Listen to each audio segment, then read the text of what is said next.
बिस्मिल्लाहिर्रहमानिर्रहीम। इससे पहले हम नेसल कैविटी को पढ़ चुके हैं। आज हमारा रिस्पायरेटरी सिस्टम में जो तीसरा टॉपिक है तो वो है फेरिंग्स। नेसल कैविटी के बाद हमारे पास जो आर्गन शुरू होती है उसको हम कहते हैं फेरिंग्स। ये फेरिंग्स क्या है? यहाँ पर हमारे साथ इस फेरिंग्स का जो ये एरिया है, यहाँ पर हमारे साथ नेसल कैविटी भी ओपन होती है और साथ साथ में जो ओरल कैविटी है वो भी यहाँ पर ओपन होती है।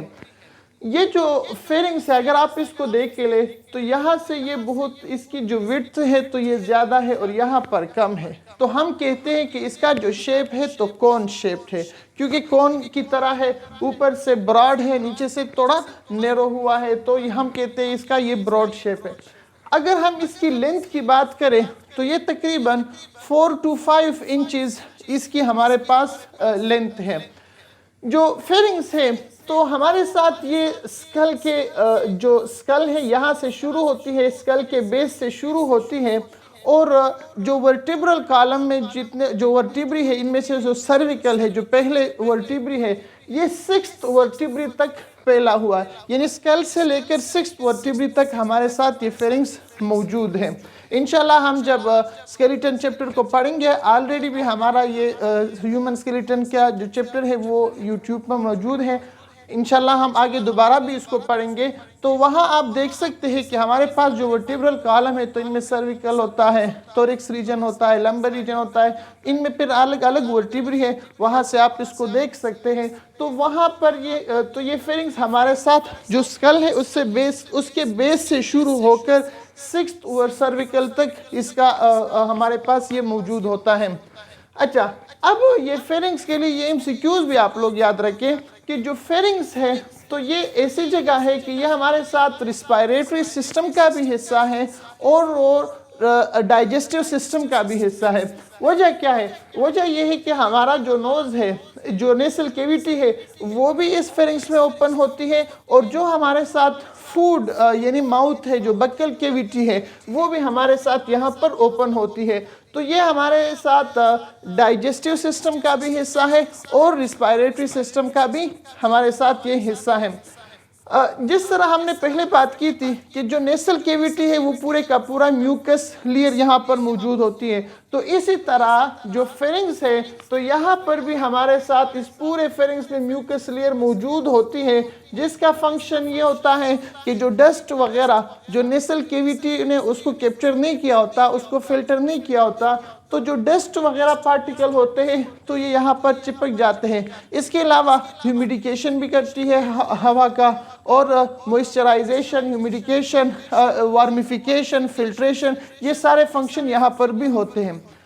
फेरिंग्स में हमारे साथ दो स्ट्रक्चर्स होते हैं, एक को हम कहते हैं एडिनाइड्स और दूसरे को हम कहते हैं टॉन्सिल्स। एडिनाइड और टॉन्सिल ये दोनों इम्यून सिस्टम का हिस्सा है, बॉडी की इम्यूनिटी में फंक्शन करता है, लेकिन फ़र्क दोनों में ये है, जो हमारे पास एडिनाइड्स है तो ये यहाँ पर मौजूद होते हैं, जो मैं यहाँ पर आपको नज़र आ रहा होगा, यहाँ पर हमारे पास ये एडिनाइड्स मौजूद होते हैं, और ये लिम्फेटिक टिश्यू है, लिम्फेटिक टिश्यू है, और ये बच्चों में होती है तकरीबन 5 एज तक, 5 ईयर तक ये होती है, और फिर ये खुद ही इसका जो स्ट्रक्चर है ये श्रिंक हो जाता है और नॉन फंक्शनल होकर ख़त्म हो जाता है। तो इसको हम कहते हैं एडिनाइड, ये इम्यून सिस्टम का हिस्सा है। दूसरा है टॉन्सिल्स। टॉन्सिल्स आप अगर शीशे के सामने मुंह खोलें तो आपको यहाँ पर नज़र आएंगे, ये हमारे पास यहाँ पर आपको नज़र आएंगे। ये टॉन्सिल्स ये भी हमारे साथ इम्यून सिस्टम का हिस्सा है, और ये इन्फेक्शन और इन्फ्लेमेशन, जब हमारे पास बॉडी में कोई इन्फेक्शन होती है या इन्फ्लेमेशन होती है तो ये एक किस्म का केमिकल सिक्रीट करता है जिसको हम टॉन्सिलर एक्सुडेट बोलते हैं, जिसका फंक्शन ये है कि ये हमारे पास एंटीबॉडीज इसमें होती है और ल्यूकोसाइड्स होती हैं। एंटीबॉडीज और ल्यूकोसाइड होती है तो बॉडी के इम्यून सिस्टम में फंक्शन करता है।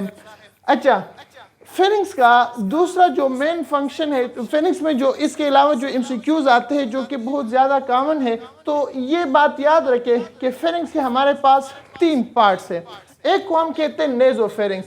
नेजोफेरिंक्स हम उस पार्ट को कहते हैं जो कि नेसल कैविटी के साथ हो, जो कि नोज के लेवल पर हो, नोज के लेवल के साथ, मतलब यह है कि यहाँ पर जो पार्ट हो तो उसको हम कहते हैं नेजोफेरिंक्स, क्योंकि ये नेसल कैविटी यहाँ पर ओपन होती है। दूसरा है ओरोफेरिंक्स।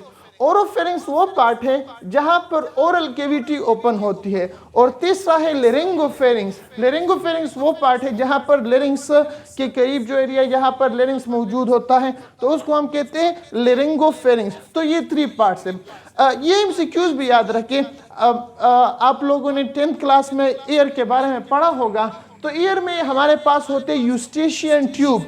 तो कई बार ये एमसीक्यूज आया है, इसको भी ध्यान में रख ले कि यूस्टेशियन ट्यूब जो होती है तो वो नेजोफेरिंक्स में ओपन होती है। नेजोफेरिंक्स में हमारे साथ ये यूस्टेशियन ट्यूब ओपन होती है। ये तो हो गया जी हमारे साथ फेरिंग्स। यहाँ पर हमारे साथ कभी एमसीक्यूज आ जाता है स्नोरिंग किसे बोलते हैं, व्हाट इज स्नोरिंग, या स्नोरिंग का मतलब क्या है। तो स्नोरिंग हमारे पास हम इसको उर्दू में खराटे बोलते हैं। ये एक आवाज़ होती है, जब इंसान नींद में होता है तो एक ख़ास किस्म का आवाज़ निकालता है, उसको हम बोलते हैं स्नोरिंग। ये स्नोरिंग हमारे साथ असल में जब जो आवाज़ ये पैदा होती है तो ये हमारे साथ जो सॉफ्ट टिश्यू है उसके वाइब्रेशन से पैदा होती है। और ये सॉफ्ट टिश्यू कौन कौन से है, तो देखिए जी यहाँ पर हमारे साथ सॉफ्ट पैलेट है, कल हमने इसके बारे में बात की थी। या इस सॉफ्ट पैलेट की वाइब्रेशन की वजह से ये आवाज़ पैदा होती है, ये पर सा आवाज़ पैदा होता है। इसी तरह जो टॉन्सिल्स है कभी कभी ये बड़े हो जाते हैं, टॉन्सिलर जब इनलार्ज हो जाते हैं तो इस दौरान भी जब हम सांस निकालते हैं स्लीप में सोते हुए तो ये भी वाइब्रेशन करता है, इसके साथ भी आवाज़ पैदा होती है। बाज़ औक़ात जो होंठ होते हैं इसके वाइब्रेशन से भी आवाज़ पैदा होता है। तो ये इन जो सॉफ्ट टिश्यू है इनके वाइब्रेशन से ये आवाज़ पैदा होती है। और ये सिर्फ नींद में होती है, क्योंकि नींद में इंसान के जो मसल्स होते हैं वो लूज़ हो जाते हैं। तो लूज़ होने की वजह से जब यहाँ से हवा निकलती है तो ये वाइब्रेशन करता है और वाइब्रेशन के साथ ये आवाज़ पैदा करता है। तो इस वजह से हम इसको बोलते हैं स्नोरिंग। ये हो गया जी फेरिंग्स। इंशाल्लाह नेक्स्ट जो टॉपिक है तो वो होगा हमारे पास लेरिंग्स।